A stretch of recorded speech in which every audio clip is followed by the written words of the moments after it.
Agora vamos finalizar as valvopatias falando sobre a insuficiência aórtica. A insuficiência aórtica, a válvula aorta, mais uma vez, é a válvula que fica entre o ventrículo esquerdo e a aorta. Então, ela permite a passagem do sangue para o resto do corpo. Durante a diástole, a válvula aórtica ela tem que estar fechada. Se ela não estiver fechada, vai acabar acontecendo essa insuficiência aórtica ou regurgitação aórtica, que é quando tem um fluxo retrógrado durante a diástole da aorta para o ventrículo esquerdo. Então, vocês podem ver aqui que quando tem a regurgitação, está enchendo de sangue aqui, o que já leva a gente a pensar em sobrecarga de volume. As etiologias principais elas vão se dividir em doença valvar primária ou doença da raiz da aorta. Então, basicamente o que está falando aqui é que a doença ela pode ou acometer uma doença que acometa a válvula ou uma doença que acometa a aorta, a raiz da aorta, né? Mais especificamente. Então, da doença valvar primária, a gente vai ter a válvula aórtica bicúspide, que é uma doença congênita, pode ter endocardite, febre reumática, degeneração mixomatosa, espondilite anquilosante, mas já na doença da aorta temos algumas outras, como hipertensão arterial, dissecção da aorta, que pode muitas vezes também ser uma consequência do quadro, né? Mas principalmente que duas bastante importantes são a síndrome de Ehlers-Danlos e síndrome de Marfan, que vão ser doenças do tecido conjuntivo. É, Às vezes alguns quadros de sífilis podem acometer com a ortite, então é importante manter isso em mente. Os quadros primeiros podem ser classificados em agudos ou crônicos. Basicamente, os agudos eles não vão ter mecanismo compensatório, e os crônicos eles vão ter vai ser uma doença progressiva até que ocorra o esgotamento desses mecanismos. Vamos falar de fisiopatologia, que é uma fisiopatologia bastante interessante. Então, mais uma vez, a imagem mostrando que o sangue, o ventrículo esquerdo, durante a diástole, ele vai estar sendo alimentado tanto pelo átrio esquerdo quanto a aorta, porque a válvula não vai estar sendo fechada adequadamente. Então, vamos falar um pouco da fisiopatologia. A primeira coisa que vai acontecer vai ser a insuficiência aórtica. Como eu falei aqui, vai ter algum problema nessas duas estruturas. Então, durante a diástole, o volume que vai estar sendo regurgitado mais o volume do átrio esquerdo, eles vão aumentar a pré-carga. Se a gente está falando de aumento de pré-carga, a gente está falando de sobrecarga de volume. Como a gente pode ver aqui na valvopatia, aumento de pré-carga, vai ter sobrecarga de volume, vai ter hipertrofia excêntrica, ok? Então, beleza.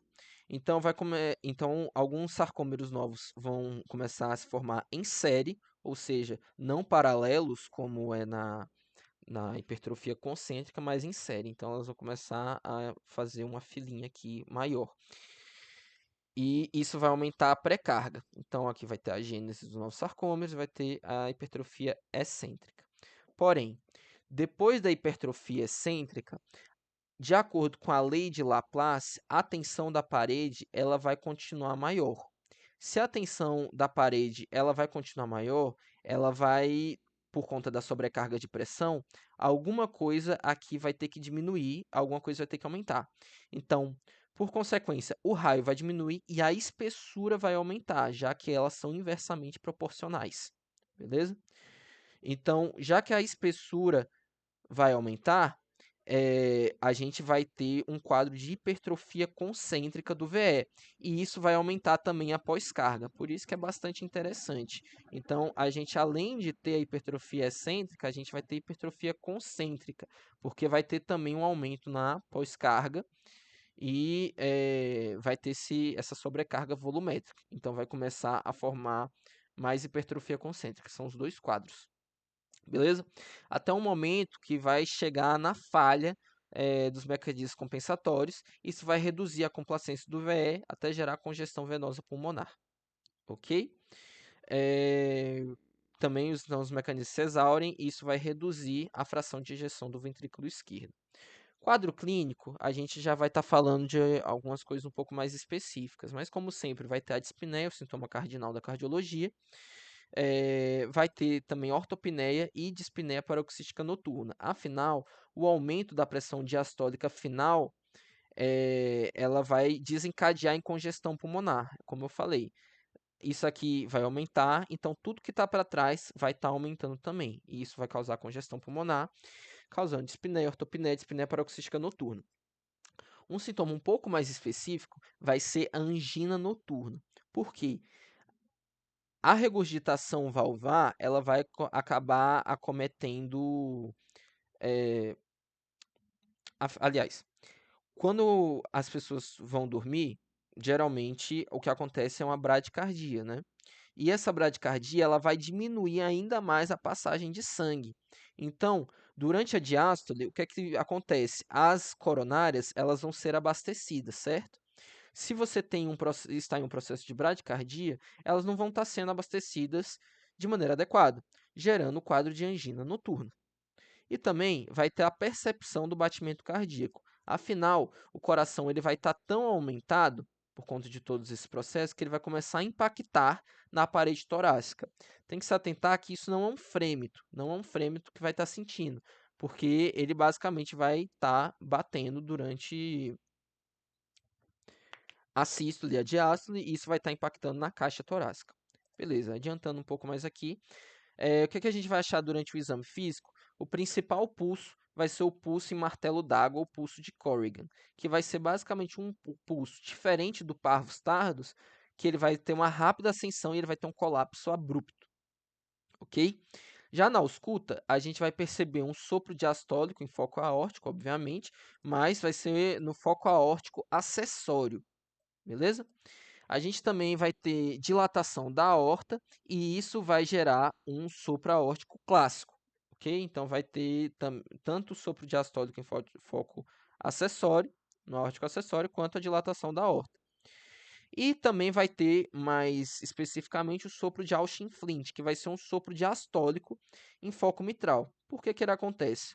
Aqui a gente pode perceber que o sangue ele está voltando da aorta para o ventrículo. Muitas vezes esse sangue ele vai voltar com força e ele vai começar a impactar aqui na válvula mitral. E isso vai começar a afetar a passagem do sangue do átrio para o ventrículo. E por conta disso vai gerar o sopro de Auschwitz, que vai ser basicamente um quadro de insuficiência aórtica com um sopro característico da estenose mitral. Beleza?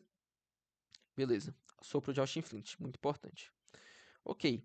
Já na palpação, vai ser bastante prevalente o ictus cordis desviado para a esquerda. Afinal, vai estar tão dilatado o nosso ventrículo esquerdo que a gente vai poder sentir. Esses aqui são alguns dos sinais mais importantes mais prevalentes que tem que lembrar. Então, o sinal de Corrigan, que vai ser o pulso e martelo d'água. Pode ter o sinal de Mussé, que vai ser basicamente umas oscilações da cabeça. Tudo isso vai estar acontecendo porque vai estar muita força, vai ser um pulso muito forte, né? E o de Quink, que vai ser aquele da boca, do leito ungueal. Vai ver lá tremendo. A úvula também, né? Beleza. ECG não tem muito mistério, vai ser basicamente a mesma coisa, vai ser uma sobrecarga ventricular esquerda, já que ele vai estar aumentado. Então tem os índices de Sokolov, Cornell, que tem que fazer essas continhas, mas basicamente a gente vai ver o QRS com amplitude aumentada. A radiografia, a gente vai poder ver aumento da área cardíaca, como a gente pode ver aqui, está bastante elevado esse ventrículo esquerdo, e também pode ter dilatação da aorta, justamente por estar voltando todo esse sangue. Ecocardiograma, mais uma vez, é o principal diagnóstico, o principal exame diagnóstico, e ele é bastante interessante porque nesse quadro ele vai poder mostrar para a gente qual que é a etiologia do caso, ele vai mostrar o diâmetro da aorta ascendente, ele pode mostrar o diâmetro da ventricular e também pode mostrar a função ventricular, e ele quantifica o quanto está sendo regurgitado, ele quantifica a regurgitação.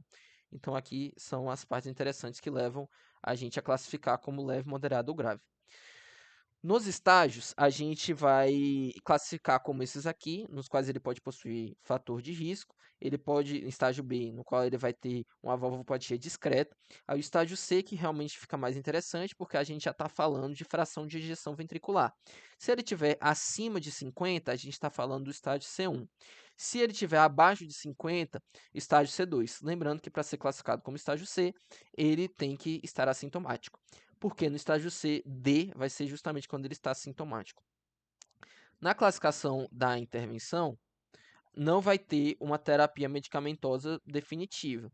A gente pode fazer alguns sintomas, como diurético, IECA, BRA, mas o tratamento definitivo vai ser cirúrgico.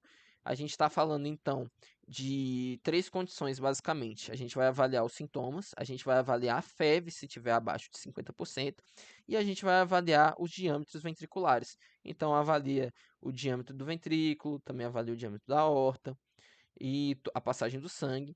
E tudo isso para a gente ou fazer uma cirurgia de troca valvar ou o TAV. Mas é importante falar que nesse caso aqui o TAV não é completamente aceito. Muitas vezes a gente vai usar a cirurgia de Bental de Bomo, que é uma cirurgia que vai basicamente fazer uma reconstrução tanto de aorta quanto de válvula.